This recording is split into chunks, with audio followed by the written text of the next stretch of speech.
baba yetu alikatwa hapa nyuma, unaona, na panga hivi kama ameinama. Alikatwa hapa hivi, yani hadi huku kwa mgongo, kwa tumbo ndani unaangalia, unaona. Ile yani alikatwa kichwa hii kutoka, but ndani kwa tumbo unaona kichwa, kichwa like amekatwa hivi wewe unaona tu kwa tumbo ndani direct, unaona. Kila mtu ako hapo. So watoto wa sizi wangu ni twins. Alikuwa amelala na last born wetu, ni brother yetu mdogo kwa room huko.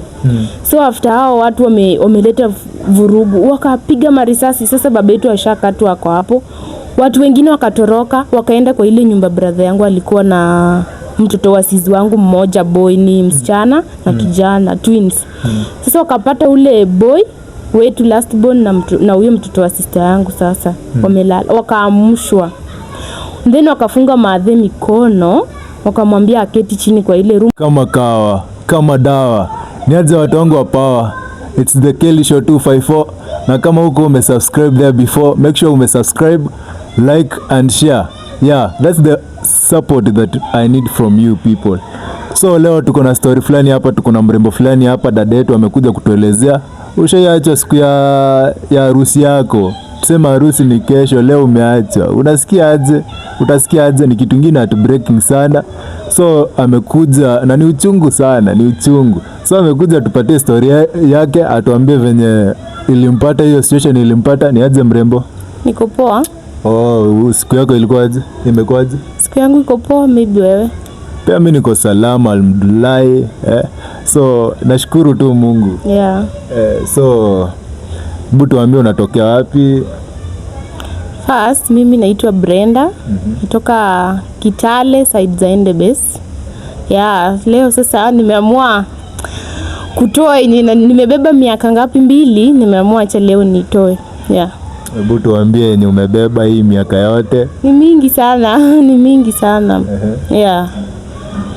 So ilikuwa hivi, nilipatana na boyfriend tukiwa high school.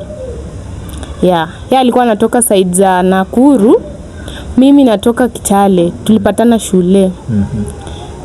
Tumedate, tumemaliza shule, tumekuwa tu tunapush. After hapo nikapata ball. After hapo tukaamua tuseme kwa wazazi juu tushaenda mbali, unaona. Tukaamua kusema kwa wazazi, tukapanga wedding. Ilikuwa hivyo. So tuko mwaka ngapi? Yani I mean mwaka gani? Tumefika mwaka gani? Mmepanga harusi mwaka gani? Tulipanga harusi hiyo 2024 on July. So August ndio ilikuwa wedding yetu. So ili happen? Haiku happen. Acha niende pole pole. Hebu tuambie kulienda aje? So ilikuwa ni hivi, sisi tulikuwa tumependana. Kila kitu kwa wazazi imekuwa sawa. Tunangoja hiyo August ifike. Harusi yetu ifanyike vile tulikuwa tumepanga. Wazazi side zote walikuwa sawa, sisi wenyewe tuko happy. Mimi nilikuwa na mimba ya 2 months, but hakuna mtu alikuwa anajua. Mwenye alikuwa anajua alikuwa boyfriend yangu.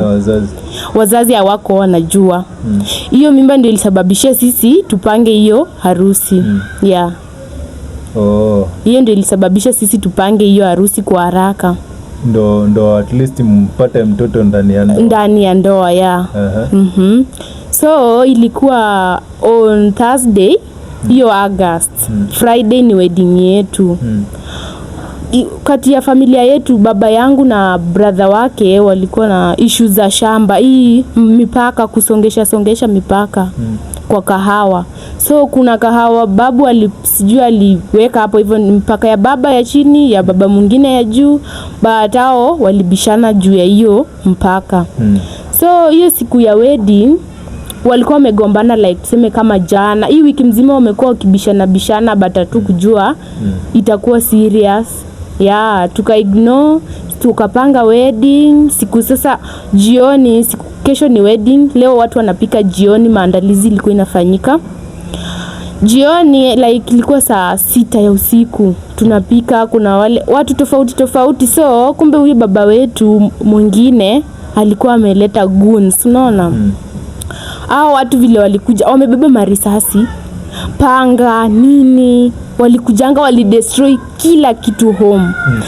Then sasa watu wamesanywa wote nje, then baba wetu akawekwa hapo katikati. Si ukijaribu kutoka unauliwa. Yeah. So baba wetu amewekwa pale katikati, ameambiwa ainame. Yeah, vile alinama hivyo tukadhani yani haikuwa serious sana, but hao wenyewe au baba wetu vijana wake hawakuonekana hapo. Ilikuwa ni sisi upande kina mama, majirani wengine, but baba yetu watoto wake hawakukua. Ilikuwa ni sisi tu, familia ya nyumbani na majirani na watu wametoka mbalimbali kina aunti ya hivyo. Sasa hiyo saa 6 venye wametusanya wote, na hao watu walikuwa wengi, by the way walikuwa wengi, wakaleta baba hapo katikati yetu. Sasa after hapo baba yetu alikatwa hapa nyuma, unaona, na panga hivi kama ameinama. Alikatwa hapa hivi, yani hadi huku kwa mgongo, kwa tumbo ndani unaangalia, unaona ile, yani alikatwa kichwa hii kutoka, but ndani kwa tumbo unaona kichwa, kichwa like amekatwa hivi. Yeah. Wewe unaona tu kwa tumbo ndani direct, unaona. Kila mtu ako hapo. So watoto wa sizi wangu ni twins. Alikuwa amelala na last born wetu, ni brother yetu mdogo kwa room huko. So after hao watu wameleta vurugu, wakapiga marisasi. Sasa baba yetu ashakatwa ako hapo. Watu wengine wakatoroka, wakaenda kwa ile nyumba brother yangu alikuwa na mtoto wa sizi wangu mmoja, boy ni msichana na kijana, twins. Sasa wakapata ule boy wetu last born na huyo mtoto wa sister yangu. Sasa wamelala, wakaamshwa. Then wakafunga maadhe mikono, wakamwambia aketi chini kwa ile room. Watu wametoroka, sisi wote tumetoroka, wamebaki sasa wao. Wakiwa kwa nyumba wameshika maadhe, wakamwambia aketi chini.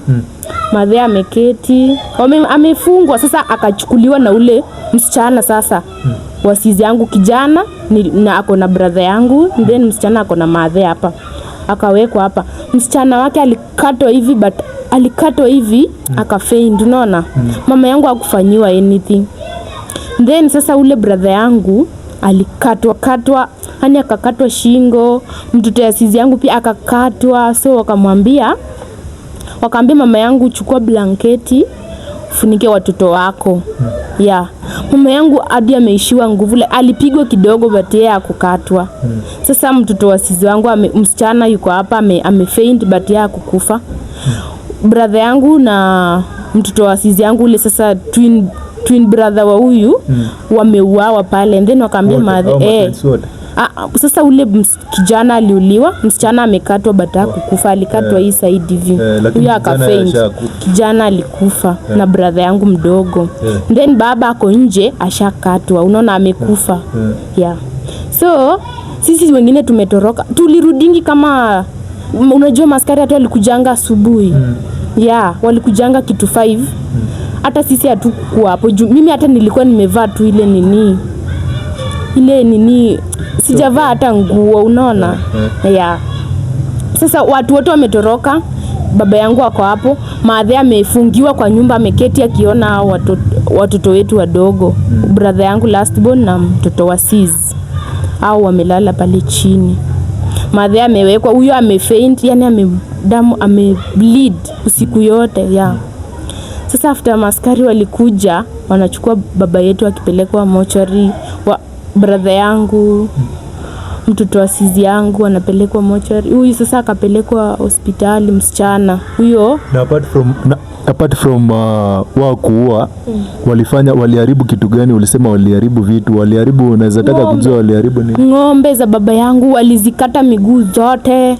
Mbuzi, hata ng'ombe ilikuwa inafaa ichinjwe, walikata kila kitu huko. Chinjwe siku ya mazishi, ya sherehe, ya harusi. Sasa chinjwe.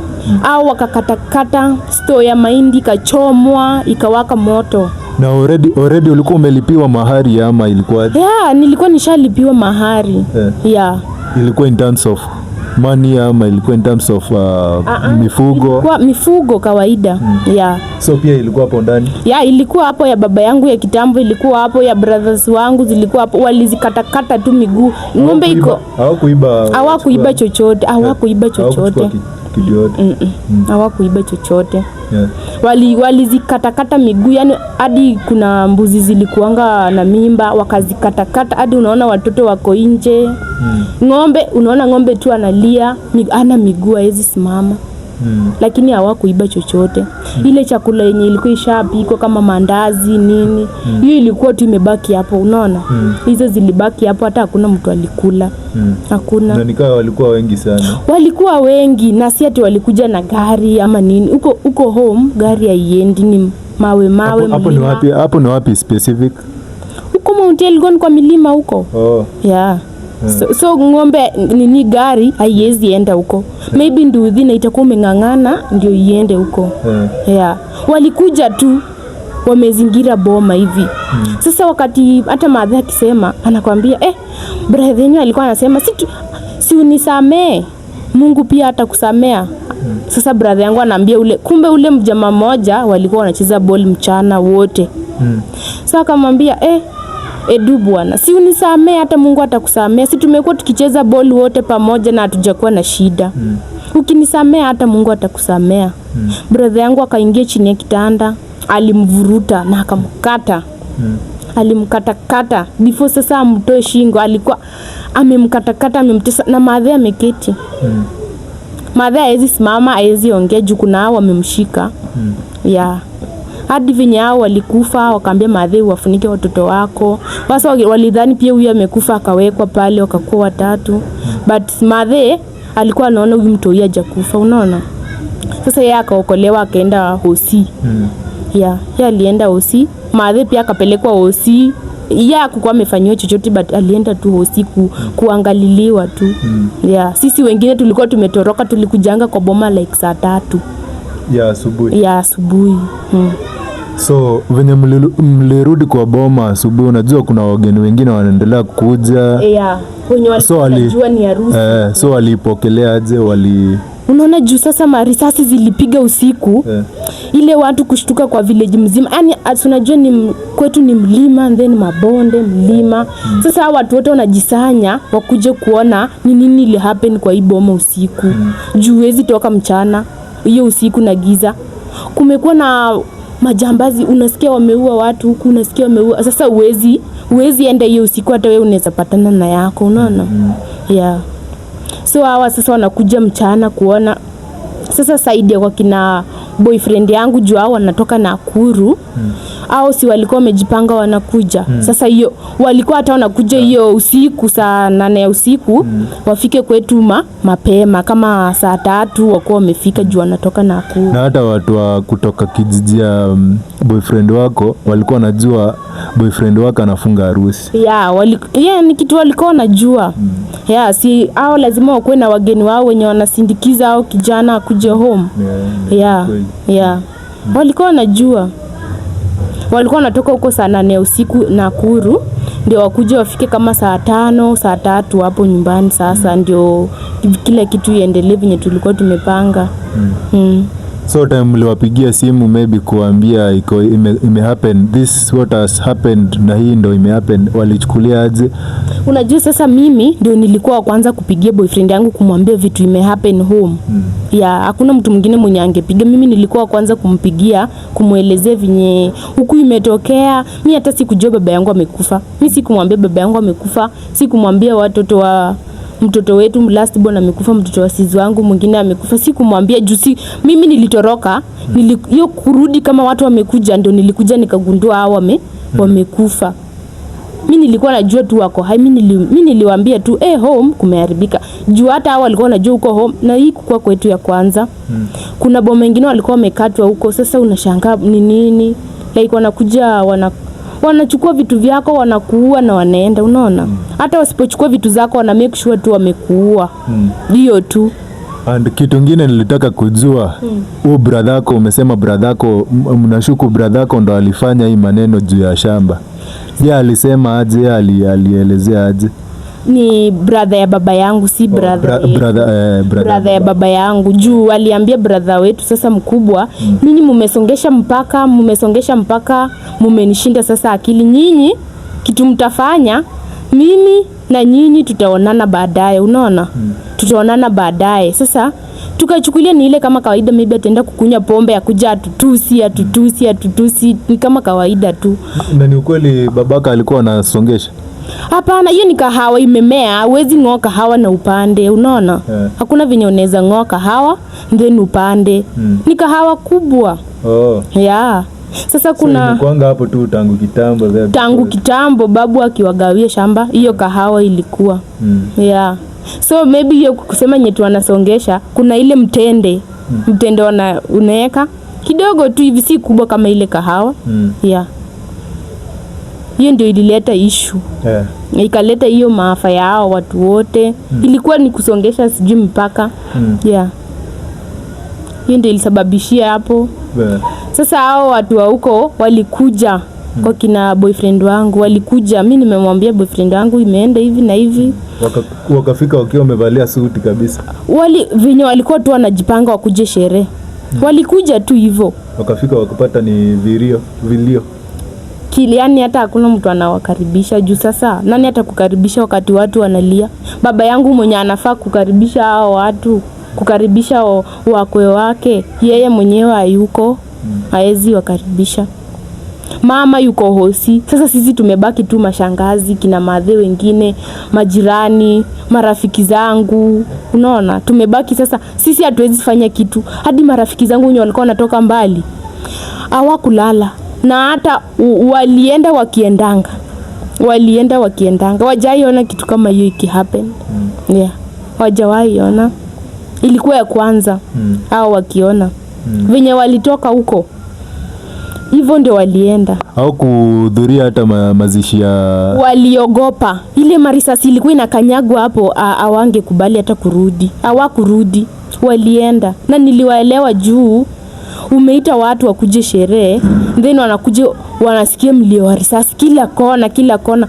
Hadi risasi inakanyagwa hivi huwezi rudi. Na boyfriend wako hata kukaa na wewe in this time of sorrow, unajua umepoteza mzazi, umepoteza watu wa karibu wako, so akufike karibu maybe ahudhuria hata mazishi akupatie pole. Sasa hao vile walifika wakaona huku imebadilika. Sasa hata venye walifika tu hivi hawakuketi, hawakufanya chochote. Kuna vitu walikuwa wameleta, hizo vitu walishusha hizo vitu kwa gari na wakaziacha hapo, wakasema watarudi. Hadi boyfriend yangu aliniambia tu nitarudi, acha tuende turudishe hii au wageni wenye tulikuwa tumewali gift wakawaachia. Waliwacha hapo, walishukisha kwa gari kila kitu wakaacha hapo. Then hao wakapanda wakashuka juu. Sasa walikuwa na unatoka kama pale chini unaleta vitu hapa kwa miguu, gari imegwama huko, sasa umeacha huko. Unaleta vitu hivi. Walileta wenyewe, hata wataki usaidizi, walileta wakafikisha hapo. Then wakachukua gari zao wakarudi. Wakasema watarudi siku ya mazishi. Lakini hawakurudi. Na pia ningetaka kujua hawa wenye walifanya hii kitendo, hawa goons, uliwaita goons, kulienda aje? Walishikwa mwishowe na polisi wakafungwa jela ama kulienda aje sasa? Sasa si unajua kuna hii mila sijui na desturi sasa. Huyu twin mwenye alikufa na huyu mwenye alikuwa OC, sijui kuna wanakuanga connected, sijui kuna vile wanakuanga connected twins. Sasa hao watu after wamefanya hii kitendo wakaenda kukaa kwa mlima mwingine. Yaani hawakuenda mbali. Walienda wakafika kwa mlima fulani, wakakaa huko. Ile mandazi walikuwa wamepika, masoda walibebanga, wakaenda wakakaa kwa mawe. Wakaenda kukula huko kwa mawe. Sasa vinyo place inaitwa mawe ama hiyo, yani ni kwa mlima tu side za kwetu huko. Sasa ni kwa mawe mengine. Ni mlima kubwa alafu iko na mawe refu, yani unakaa tu juu, unaweza enda ukaokanika mahindi yako hapo ikakauka, unafanyia kila kitu hapo juu, ni flat juu hivi. Sasa hao wamemaliza hizo shughuli zao, wakaenda wakajisanya wote kwa ile mawe. Saa 4 watu wanaanza kuwatafuta, walipatikana wote. Wote walipatikana. Na si ati yani hiyo damu yao wa twins iliwafunga, hakuna mali unaenda. So walikuwa wanapigwa mmoja baada ya mwingine hadi wakakufa wote. Mawe ama walikuwa wanapigwa, mtu kitu ako naye atakupiga naye. Hivyo ndio hawakuchinjwa, walikuwa wanapigwa tu na mawe, rungu hadi wanakufa. Yaani wanapiga huyu, wengine washakatiza wale wengine mbele, walikuwa 4. Walipigwa hivyo hadi wakakufa wote, hakuna mwenye alitoka hapo. Sasa nikakuja nikasikia ni damu ya huyo twin ndio iliwafunga waezi enda mahali, unaona. Walipigwa wote wakakufa wote, hakuna mwenye alitoka hapo akiwa hai au sasa wenye waliandikwa.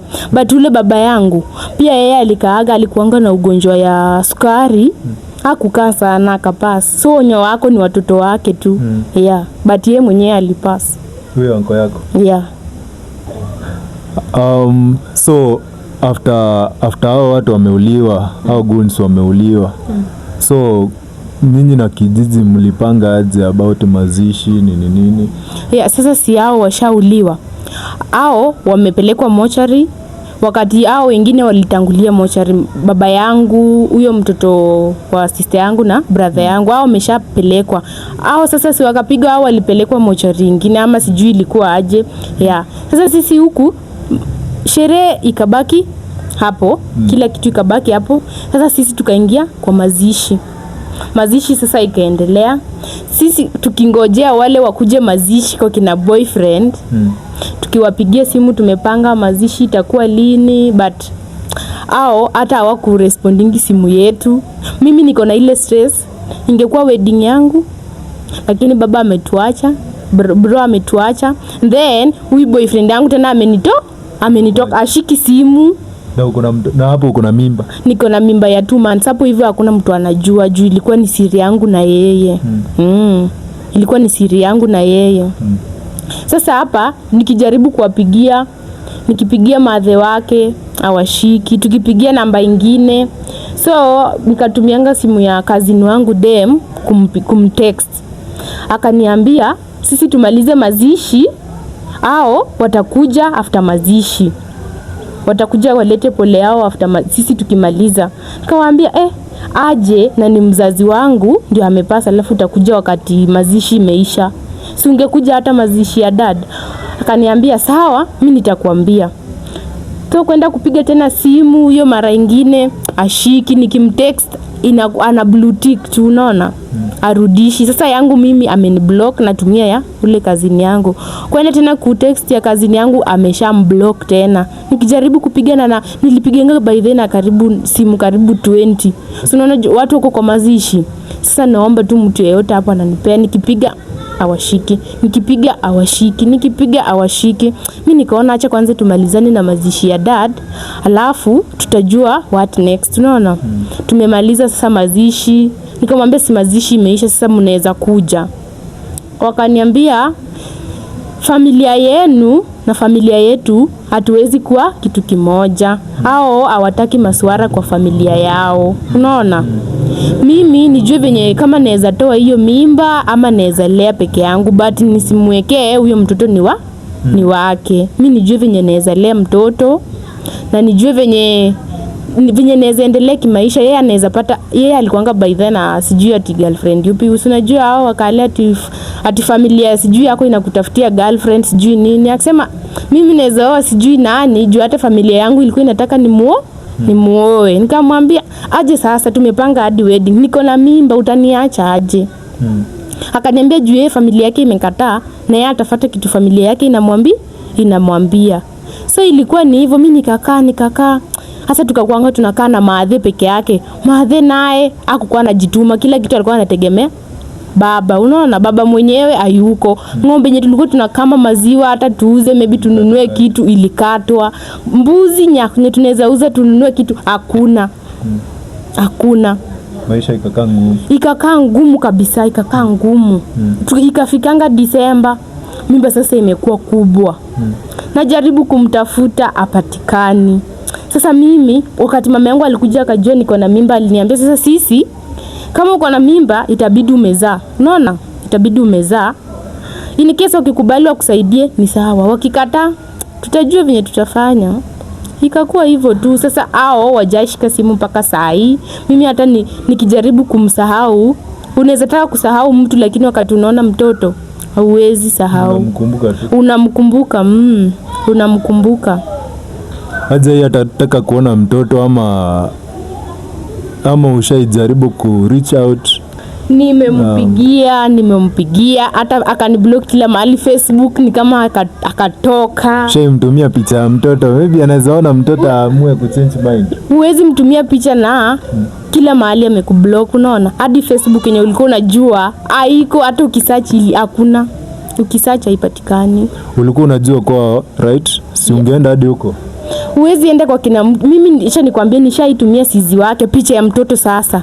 Akaniambia by the way anafanana na brother yangu, lakini sasa kama walimkataa mimi nitafanya aje? Hakuna vile mimi naweza nikakusaidia.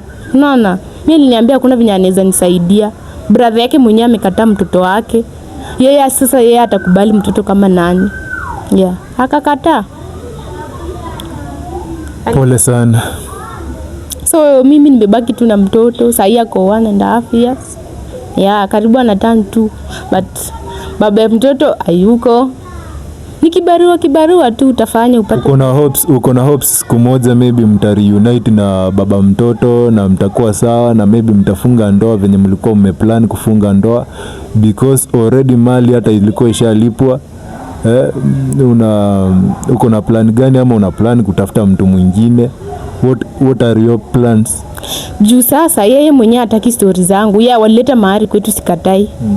Na hata mahari yenyewe hatukufurahia juu sasa tulifurahia wakati ililetwa, but ilikuja ikakatwa. So hata hakuna kitu tulibaki naye hapo. Hata ni kama hiyo ng'ombe azingekatwa au wangerudisha ng'ombe yao.